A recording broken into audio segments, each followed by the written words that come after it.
Hello दोस्तों, एक बार फिर से आपका स्वागत है। चलते हैं बिहार सुबह की ताज़ा खबरों की ओर। लेकिन उससे पहले अगर आपने अभी तक इस चैनल को सब्सक्राइब नहीं किया तो कर लें, जिससे कि आपको बिहार सुबह की ताज़ा खबर रोजाना मिलती रहे। पहली और बड़ी खबर, अग्निपथ के खिलाफ सुलग रही आक्रोश की चिंगारी, कोचिंग सेंटर्स से तो नहीं भड़क रही। पटना डीएम ने कोचिंग सेंटर्स की भूमिका पर सवाल उठाए। ऐसे में माना जा रहा है कि राजधानी पटना से लेकर राज्य के जिला मुख्यालयों पर कोचिंग सेंटर के आसपास के इलाकों में छात्रों के अग्रेसन में आंदोलन की बड़ी कहानी छिपी है। पटना के डीएम चंद्रशेखर सिंह ने आंदोलन में कोचिंग संचालकों की गतिविधियों की जांच का आदेश दिया है। डीएम ने कहा कि अगर कोचिंग सेंटर्स की किसी भी तरह की भागीदारी सामने आई तो उनके खिलाफ उचित एक्शन लिया जाएगा। अगली खबर, बिहार में केंद्र सरकार की योजना अग्निपथ के विरोध में हिंसा करने वालों की पहचान होने लगी है। इसमें शामिल वही ग्रुप हैं जो 6 महीने पहले जनवरी महीने में आरआरबी और एनटीपीसी में वैकेंसी को लेकर उग्र प्रदर्शन किए थे। मोबाइल टावर लोकेशन के आधार पर 700 लोगों की पहचान पुलिस ने किया है। हिंसा पर ADG law and order Sanjay Singh ने कहा कि एफआईआर हुई तो अग्निपथ क्या किसी भी पथ के लिए भविष्य नहीं बचेगा, इसलिए बेहतर होगा कि युवा कानून को अपने हाथ में न लें। अगली खबर, गया में गैंगरेप के बाद पिता के सामने मर्डर। गया में एक 13 साल की नाबालिग की गैंगरेप के बाद हत्या कर दी गई। बच्ची के पिता ने उसके चिल्लाने की आवाज सुनी तो वो पास गया, देखा कि 2 लोग बेटी के साथ रेप कर रहे थे। पिता ने उन्हें रोकने की कोशिश की तो वो उनके साथ मारपीट करने लगे। गैंगरेप के बाद वो लड़की का गला दबाने लगे। पिता भागकर आसपास के लोगों को लेकर पहुंचे, लेकिन तब तक वो मर चुकी थी। पुलिस मामले को संदिग्ध बता रही। अगली खबर, बिहार में अग्निपथ योजना पर 4 दिन से जमकर उपद्रव हो रहा। अब तक भाजपा के 2 विधायक, प्रदेशाध्यक्ष संजय जायसवाल और डिप्टी सीएम रेणु देवी के घर पर हमला किया गया। 3 जिलों में भाजपा दफ्तर को फूंक दिया गया। बेतिया में बीजेपी प्रदेशाध्यक्ष संजय जायसवाल के घर में प्रदर्शनकारी गेट तोड़कर घुसे थे। प्रदेश अध्यक्ष के घर पर हुए हमले का सीसीटीवी फुटेज सामने आ चुका है। वीडियो में दिख रहा कि अंदर खड़े पुलिसकर्मी पहले गेट के पास उपद्रवियों को रोकने के लिए खड़े हैं, लेकिन उनके आक्रामक रवैये को देखकर जान बचाकर पुलिसकर्मी भाग खड़े हुए। अगली खबर, बिहार के 15 जिलों में इंटरनेट बंद करने का राजद ने किया विरोध। हालात और बिगड़ने की दे दी चेतावनी। आपको बता दें कि सेना भर्ती की नई योजना अग्निपथ की लॉन्चिंग के साथ बिहार में शुरू हुए उपद्रव को थामने के लिए सरकार ने 15 जिलों में इंटरनेट सेवाओं पर प्रतिबंध लगा दिया। प्रशासन को इस बात के पूरे सबूत मिले हैं कि इंटरनेट मीडिया के जरिए युवाओं को भड़काने और गुमराह करने की कोशिश हो रही है। राज्य के मुख्य विपक्षी दल राष्ट्रीय जनता दल को यह फैसला नामंजूर है। राजद ने इंटरनेट सेवाओं पर प्रतिबंध से आम लोगों को होने वाली परेशानी का जिक्र करते हुए उसे तुरंत वापस लेने की मांग की। अगली खबर, बिहार में ट्रेनों में लगाई आग तो एक दिन में 3 गुना हो गया पटना से दिल्ली का विमान किराया। सेना भर्ती के नियमों में बदलाव और अग्निपथ स्कीम के विरोध में हुए बवाल ने आम आदमी को कितना नुकसान पहुंचाया है, इसका पता चलने लगा। केवल टिकट वापसी से बिहार में रेलवे को 50 करोड़ रुपए से अधिक का नुकसान हो चुका है। ट्रेनों और रेल संपत्ति को हुए नुकसान का आकलन होना अभी बाकी है। इसका खामियाजा सीधे या पीछे के रास्ते से आम आदमी को ही भुगतना होगा। फिलहाल ट्रेनों में आग लगाने का असर यह है कि बिहार से प्रमुख शहरों के लिए विमान का किराया एक ही दिन में 3 गुना तक महंगा हो चुका है। अगली खबर, बिहार में उपद्रव को रोकने के लिए 45 कंपनी अतिरिक्त फोर्स की तैनाती की गई। 370 लोग किए गए गिरफ्तार।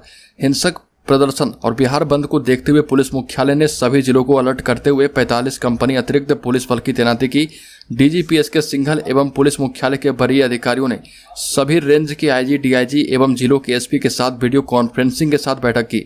इसमें उपद्रवियों एवं असामाजिक तत्वों से सख्ती से निपटने का निर्देश दिया गया है। पहले सुबह से ही रेलवे स्टेशन एवं संवेदनशील जगहों पर मजिस्ट्रेट के साथ पुलिस बलों की तैनाती करने को कहा गया। अगली खबर, बिहार में 24 घंटे में मानसून का असर होगा तेज। कई जिलों में भारी बारिश का अलर्ट है। पटना का मौसम भी बदलेगा। बिहार में दक्षिण पश्चिम मानसून के अगले 24 घंटों में सक्रिय होने के आसार है। मौसम वैज्ञानिक की माने तो हरियाणा से नागालैंड तक, यूपी, बिहार, पश्चिम बंगाल, सिक्किम, असम से होते हुए उत्तर पश्चिम ट्रफ रेखा उत्तर पूर्व बिहार से ओडिशा की ओर गुजरने से प्रदेश में मानसून की गतिविधियों में थोड़ी तेजी के आसार हैं।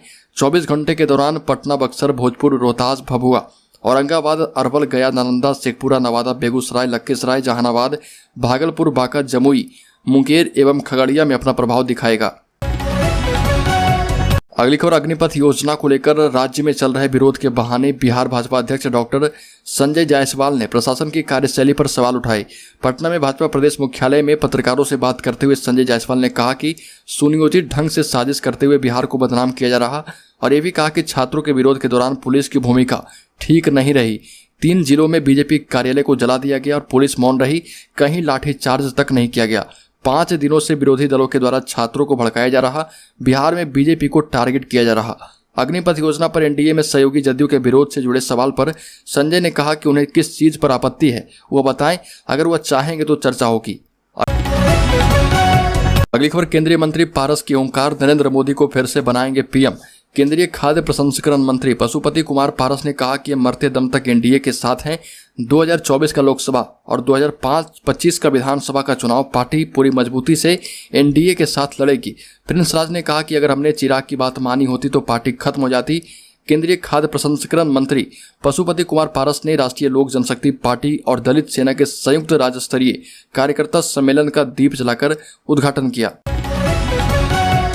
अगली खबर, भारत में नई सेना भर्ती योजना अग्निपथ के विरोध में हो रहे भारी बवाल को शांत कराने के लिए केंद्र सरकार एक्टिव मोड में आ गई है।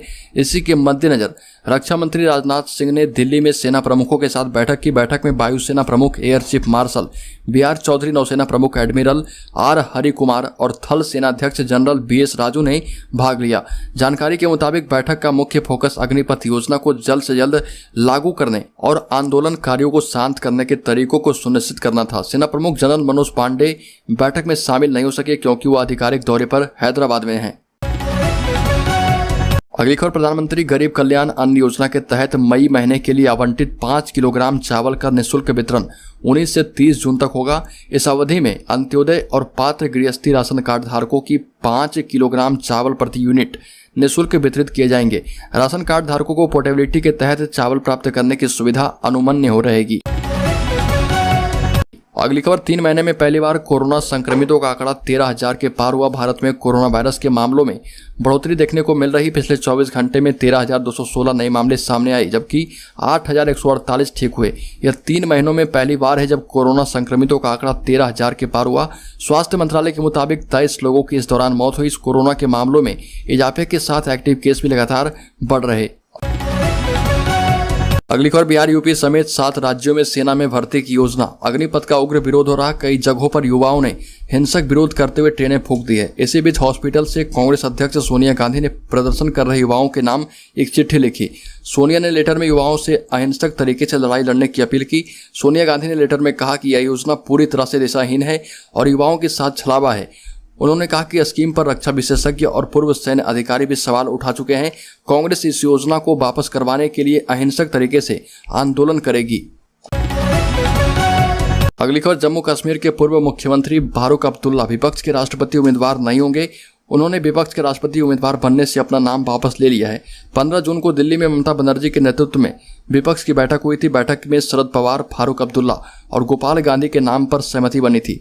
शरद पवार ने तो बैठक के बाद ही राष्ट्रपति उम्मीदवार न बनने की बात कही थी और इसके बाद ममता बनर्जी ने भी फारूक अब्दुल्ला का नाम वापस ले लिया है। अगली खबर, झारखंड के देवघर कोर्ट में पेशी के लिए आए कुख्यात अपराधी अमित कुमार सिंह की गोली मारकर हत्या कर दी गई। जिला सिविल कोर्ट में उसके ऊपर 3 गोलियां दागी गई। उसने वहीं पर दम तोड़ दिया। बिहटा में सिनेमा हॉल के मालिक की हत्या मामले में बेऊर जेल में बंद था। यही नहीं, पूर्व विधायक चितरंजन शर्मा के 2 भाइयों की हत्या में भी अमित सिंह का नाम सामने आ रहा था। पुलिस के मुताबिक एक गोली उसकी कनपट्टी में, दूसरी सिर में और तीसरे सीने में मारी गई। तो दोस्तों, बिहार सुबह की ताज़ा खबरों में अभी के लिए इतना ही। अगर आपने अभी तक इस चैनल को सब्सक्राइब नहीं किया तो कर ले, जिससे कि आपको बिहार सुबह की ताज़ा खबर रोजाना